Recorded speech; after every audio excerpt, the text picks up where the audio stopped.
Hello. I've been to many Abrahams, and I typically don't have a question. When I first started coming to Abraham, it didn't make sense. I was forced to come here. Really. And one of my biggest things when I was a kid, I was called Smiley. And I was really, really happy. Things always just worked out. And then in my 20s, teenage and 20s, I tried to figure out why that was. And when I was a kid, I think I understood the purpose of life was to have fun. And as I started digging more into metaphysics and reading, and it became more about sort of trying to manifest success, and maybe it's more about accomplishments. We just want to jump in really briefly with one word. From our perspective, the utter definition of success is joy in this moment. So satisfaction is the success that you're looking for, and every other kind of success will follow that. The success of alignment with who you are then connects you with the success of everything that you've asked for too. But if you're looking for anything other than that, then you get off track pretty easy. Yes. Joseph Campbell said, follow your bliss. Right on track. That's exactly right on track. Okay, that changes the perspective too. Yeah, I get that. I've had some contrast through relationships and business and that kind of stuff. And good. It's the stuff eternity is made of. Say that again. Contrast is the stuff that eternity is made of. Without contrast, there cannot be clear choices, and without clear choices, there cannot be new creation. So contrast isn't you doing something wrong. Contrast is life serving you, serving your evolution. And once you're really good at focusing quickly, then contrast doesn't bother you at all. You just see it as opportunity to choose, because contrast doesn't defeat you when you're in the driver's seat of choosing. So maybe as the key is, are we to find joy in the contrast? Well, this is the way we explain this. The answer is yes, but here's how we explain it. Step one is life just produces contrast and causes you to ask. So without even maybe putting words to it, if someone's rude to you, you want them to be nicer. And if you don't have enough money, you want more money. It's that simple. Life causes you to ask, even if you don't put words to it. Once you've asked, your inner being is all over it. Your inner being, who stands as the receiver of your evolution, becomes the vibrational equivalent of each new asking. So step one is you ask. Step two is it's answered. But it's a vibrational version that humans don't want to admit is real at first.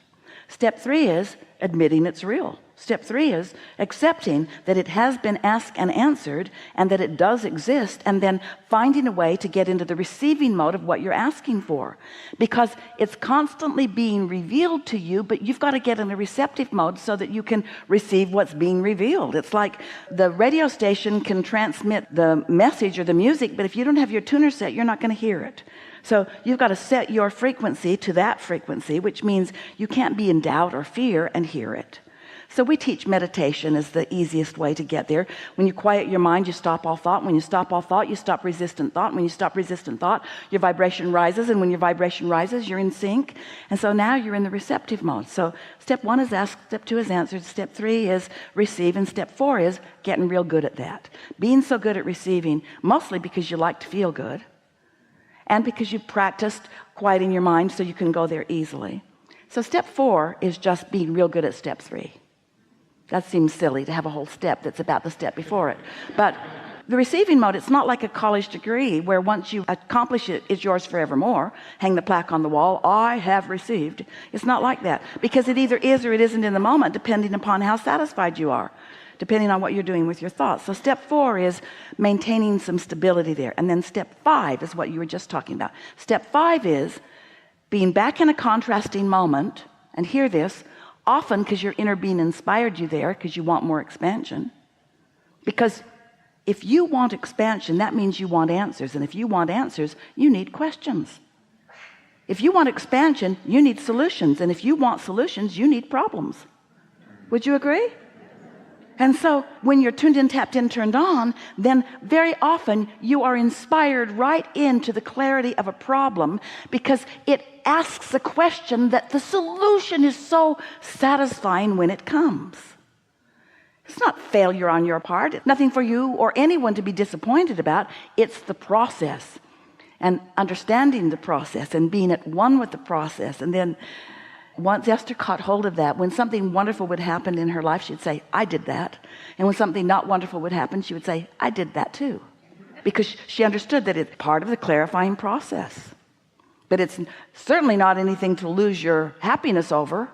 If you've been even watching this forum or listening to this forum for a while, isn't the most satisfying conversation, doesn't it follow a big problem that somebody has projected? Or a big question? Our answers are only as good and as big as the question. If you've got a tiny little question, we got a tiny little answer. If you got a great big question, we got a great big answer. And your satisfaction factor is proportionate. It really is. Okay. I think I just got that. I think you did too. It's almost this back end step from 5 to 1. Like that is the cycle. The quicker you can move through that. What happens is you find yourself then not feeling like you're moving through it. It's not like getting over the problem. It's like, ooh, a juicy question, which is going to bring juicy answers. And you see, one of the things that happens is you come here, we talk with you, you hear us with our certainty speaking about the laws of the universe. And we tell stories of Esther's success or others' success, or you hear the stories of success from others. But until you have personally had the experience where you have felt the discord of what you think is a problem, and then felt the relief of alignment, and then actually come out of a meditative state with a clear impulse that maybe doesn't even feel related to your problem. It's just an impulse that feels good, like go to 7-Eleven and get a Slurpee. But the impulse is so strong and it feels so good that you do it. And then the next impulse leads to something that is a huge payoff. You meet someone, or another idea comes, or you buy a winning lottery ticket, or something happens. Until you make the correlation between a quieted mind, a raised vibration, a receiving thought, and the following through on it, then you don't know what we're talking about. It's just so many words. But once you start deliberately allowing your vibration to rise, and then receiving the thoughts that come from it, and acknowledging. The other day, here's Esther's newest example of this. So, you know, if you've been listening to us, Abraham teaches easy meditation. We don't encourage you making a big deal about anything. In fact, we say, listen to the air conditioner, and if you do, and you can just isolate that sound, your thoughts will stop, your vibration will rise, and you'll have a meaningful moment with us. And some people get that and do it, and some people think, oh, there's got to be more, and don't even try. But it's what we mean. It's how Esther does it. It's how Esther has always done it. So the other day they were in Asheville, North Carolina, which is known to be a spiritual community, and friends who Esther met there said, let's go to the Salt Crystal Cave. And Esther thought, oh, a cave.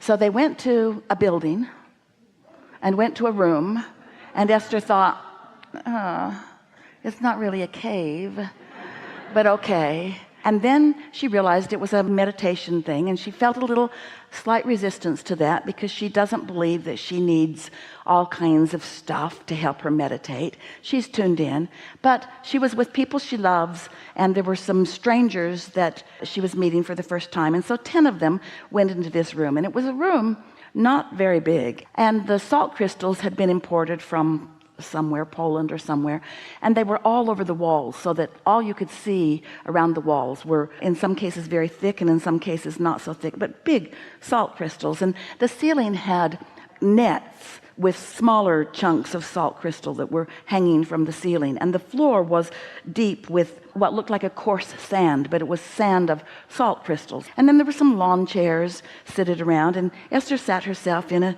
chair and thought immediately, oh, this is satisfying. The temperature was perfect, and there was a water fountain dripping, delightful sounds, and the fragrance of eucalyptus was very soft in the room, and music, really quiet, beautiful music. And Esther sat back in her chair and thought, I love this. And then she proceeded to focus upon the sound of water dripping, because it was the most consistent sound in the room. And in her chair was sitting a large piece of crystal, and Esther picked it up because she didn't want to sit on it, and felt a slight resistance because it seemed like something unnecessary. Abraham doesn't talk about it, but she found a way to hold it. Her hand just fit so nicely in it that she fell in love with it, and then she just blissed out for 45 minutes. And when it was time to go, she wanted to take her rock with her, and they allowed her to pay $4 for it. So now, ever since that day, Esther has thought about that delicious experience many, many times. Hundreds of times Esther has thought about that delicious experience. Now, before that experience, she was in San Antonio at Copenhagen Furniture with her grandson buying a desk for his new bedroom. And there was a man there who was helping them make the choices, and Esther and Luke made really wonderful choice, and the salesman complimented Luke to Esther in front of Luke, and Esther really liked that. This is really a wonderful young man, he said, and Esther knows that, but she really likes that he knows that, and she liked that Luke knew he knew that. So Esther has another little love affair going on with a stranger, and then she went back with Tracy a few days later and bought some bar stools and met somebody else who knew Esther, and then she went back a few days later and bought some more bar stools, and now this man is there, and he says to Esther, do you mind if I take your phone number and call you? And Esther said, no, I don't mind. So she gave him her number. He said, I have something I want to talk to you about. So now Esther is in the office supply store, and she gets a phone call from this man, and he says, Esther, I want to build a crystal salt cave in San Antonio. And Esther said, of course you do. Nothing else makes sense. There's no thought that's been more active in my mind over the last several days. In other words, when things like that happen to you, you know how loved you are. You know how well the universe is managing things for you. You understand the continuity of things. And so. Now, Esther may not break ground. She's got 40 acres and plenty of places for a salt crystal cave, maybe really a real cave, maybe even a cave that isn't in a building. In other words, there are all kinds of things that are coming to mind about it. She's often running with more pleasure for the sake of pleasure. This is how it works, you see. You don't have to do the work. The universe has got all the data. The universe knows everything you want, everything that everybody else wants, and where everything that they want and who they are in relationship to you, and will line you up with it. You just got to know that and be having fun with your grandson buying a desk in the process. And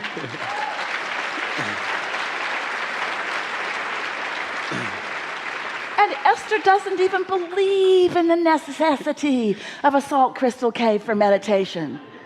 She just liked it. She might be the only one who ever goes in it.